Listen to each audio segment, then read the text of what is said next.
ఇక సంక్రాంతి పండుగకు సిటీ జనాలు సొంతూరు బాట పట్టారు. పండుగను పురస్కరించుకొని వచ్చే వాహనాలతో హైదరాబాద్ విజయవాడ జాతీయ రహదారి రద్దీగా మారింది. హైదరాబాద్లో నివసించే ఏపీ వాసులు స్వస్థలాలకు కార్లు ఇతర వాహనాల్లో పయనమయ్యారు. ఇక ఈ క్రమంలో యాదాద్రి జిల్లాలోని పతంగి టోల్ ప్లాజా వద్ద వాహనాలు క్యూ కట్టాయి. ఇక ఫాస్ట్ ట్యాగ్ ఉన్నప్పటికీ వాహనాలు ఎక్కువగా వస్తూ ఉండడంతో నెమ్మదిగా కదులుతున్నాయి. విజయవాడ వైపు 10 టోల్ బూత్లను నిర్వాహకులు ఓపెన్ చేశారు.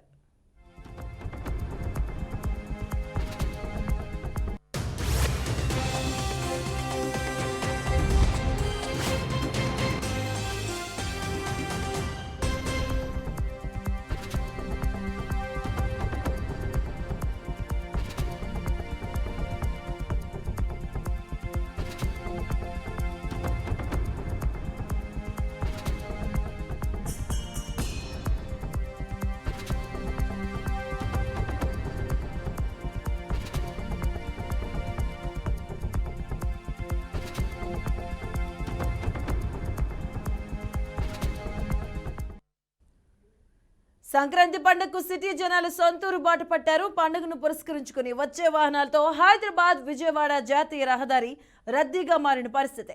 హైదరాబాద్లో నివసించే ఏపీ వాసులు స్వస్థలాలకు కార్లు ఇతర వాహనాల్లో పయనమయ్యారు.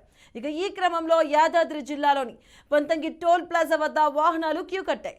ఇక ఫాస్ట్ ట్యాగ్ ఉన్నప్పటికీ వాహనాలు ఎక్కువగా వస్తూ ఉండడంతో నెమ్మదిగా కదులుతున్న పరిస్థితి అయితే ఏర్పడినట్టుగా తెలుస్తుంది. ఇక విజయవాడ వైపు 10 టోల్ బూత్లను నిర్వాహకులు ఓపెన్ చేయడం జరిగింది.